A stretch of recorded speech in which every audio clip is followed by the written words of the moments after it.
Hello, I'm POB Maestro. I thought I'd give you a talk through of my engineer build after 600 hours of playing Deep Rock Galactic.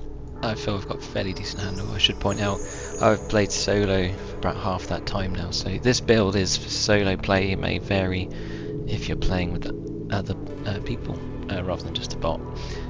So all of you have these perks, and all of mine and all my classes are the same, so I always go for a veteran depositor, so you can deposit 50% faster and you get a damage reduction within 7 meters of the meal, which is handy because you're always going to have the meal quite close to you in solo, as you're the only one that can use it. And thorns, again, any damage just sort of passively from enemies attacking, they get 24 damage, which will instantly kill the little snark things and the other little nuisances. So it saves on ammo, which is quite critical again when you're playing alone to conserve. And then finally resupplier, which allows me to get extra health, instantly reload when I get resupply from a pod, and you get 50% faster as well. So time is like money, as they say, so that's particularly useful. So that's always my build. Deep pockets could be quite useful with the extra 15 valuables. More healing, don't really need that. Unstoppable could be useful going again off your own, but with Bosco he usually carries the heavy objects, so it's less useful. Vampire can be quite useful, regaining health. Don't think it's ever really worth it though, because you're going to have to be doing a lot of melee. Possibly something for the driller. Strong arm again, throwing things, great. Friendly fire, we don't need that for solo. A bit more resistance against elemental could be helpful. Damage reduction is quite helpful. Speed, yeah. I'm normally waiting for other things to happen. Reloading, not a big thing. And loot base exploding, I usually just pickaxe them. So they're my passive perks.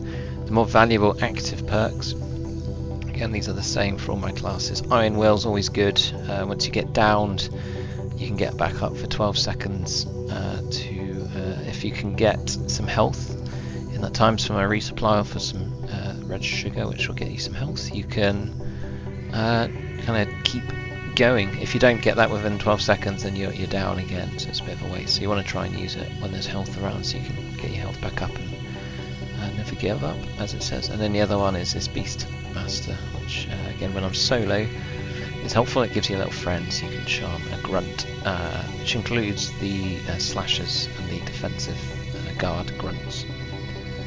So you can only have one at a time, but it does 300% more damage than a normal grunt.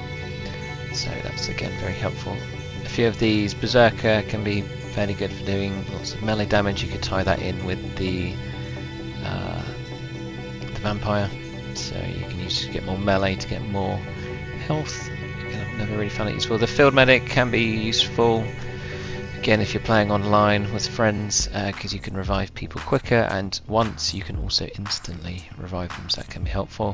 Heightened Senses, if you've seen all of my Cave Leech videos, I could probably definitely deal with that. Twice after being grabbed, you can escape in a mission, and you get an early warning as well, so that would probably eliminate all my Cave Leech woes, but where's the fun in that?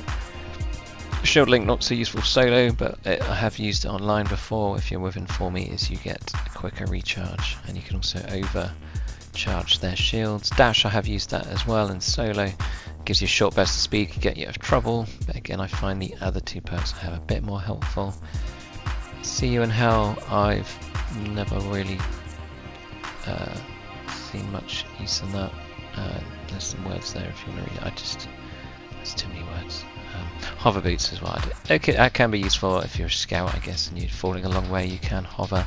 Again, compared to the other perks, not so good for me personally. Guns, I've tried all of these for many hours, so I've got lots of experience. I ran with the Warthog for quite a while. Good close-up damage. You can see my modifications there. I'm trying to get a mix of ammo bags and damage and some of the other perks. I've not used this for a while. The reload time, especially of this overclock that I go for, is quite long. You can animation cancel. You used to be able to, I don't know anymore, they might have fixed it. But that kind of, it was good, but short range, so long range, not so good. Ultimately, I'll go with the Voltaic SMG now. Voltaic, however it's pronounced. Get a mix of ammo and damage, weak point damage, greater magazine. So that I find does the trick for me overall. And the smart rifle, I've never really got on with this so well. It's maybe a bit. I do like to kind of play quickly and simply, and this requires a bit too much locking on of targets, and it's a bit too much faff for me. It's not really worth the damage and the ammo. Overall, this is my favourite. All the guns are virtually kind of equal in their own ways. You'll find whatever works for you.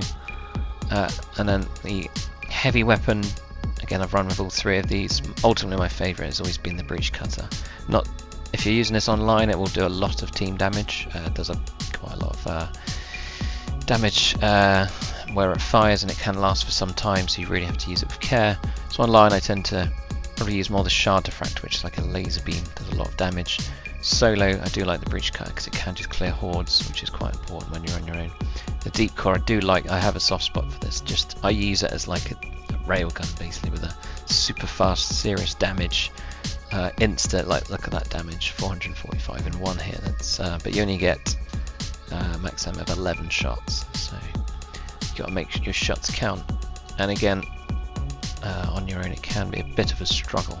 It doesn't deal with hordes. It's excellent one-shotting the bigger stuff, but so you can find combos. So the breach cutter, I could probably, because that's good area of damage, I could maybe go with one of the others. Maybe not the Warthog, because they're both short-range weapons. So you want to try and pick, especially solo, things that complement all areas of gameplay. Pickaxe, again, I go for all the same. A larger area of effect. I like to, on my power attack, it just one-shots the grunts, so you can get several at once with that. So a flare is a flare. Again, everyone's gonna have their own opinions. I go for 2 sentries. I just like to have maximum coverage. Again, when I'm solo, maybe if I was online, I'd go more for the 1 super sentry, which would get you more damage and range. And then you can see again my picks on there. The breach cutter I didn't really cover. I actually go for the light overclock because I do like the reload. Is quite a long time, 3.2 seconds, which doesn't sound like a long time, but when you're being attacked, that is quite a long time. So faster reload and more ammo. The ammo is the short point, 21 shots. So I tend to always go for the ammo. The damage, it already does significant damage per second there, so there's not really any need for more. The ammo is always the short point on that. The platform gun, again, it's nothing particularly interesting. The shock absorbing compound reduces full damage. That is particularly helpful, which is the only option on that tier. And in terms of grenade, I just always go with the lure, to be honest. Again, solo, having the lure, which will just draw all monsters towards it. So it's just a lifesaver basically, especially tied in with the breach cutter, which can just cut through groups of enemies. So they all go around the lure and you just eliminate them. So the others are quite cool, the plasma burst, the proximity, and especially the new shredder grenade. Yeah, they're all do good damage. You know, there's nothing wrong with them, especially online.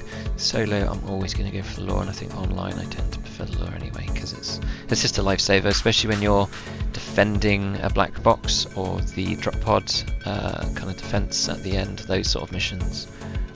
The lure can just really bail you out when you're overwhelmed, so that's always what I go for. And the armor is, again, I think I go for the same in all classes, which is quicker shields. Always go for the max health, because 5 shield compared to 20 health, it's a no-brainer. Yes, the shield recharges, but I always go for the health, especially if you're going to have missions where you have shield disruption, you might not have your shields. So I always go for the health. Reduce from poison is the only one on that tier. And then temporary invulnerability after being revived is particularly helpful. Doing damage on shield break could be helpful, as could the stun, but ultimately I get downed quite a lot, so it's quite nice to be invulnerable afterwards. Those are my picks for the engineer. If you like that, I can go through my other classes. Like say the perks are all the same in all my classes. If you're ever unsure, if you have any questions about any of these picks, like I say, this is after many hours and hundreds of playthroughs, refining what works. Everyone's going to be different. I'd say just see what works for you. There's not always just one build that works for everyone. This works for me. So if you like it, let me know. If not, try your own or ask away any questions. Thank you, and I'll see you on the next video.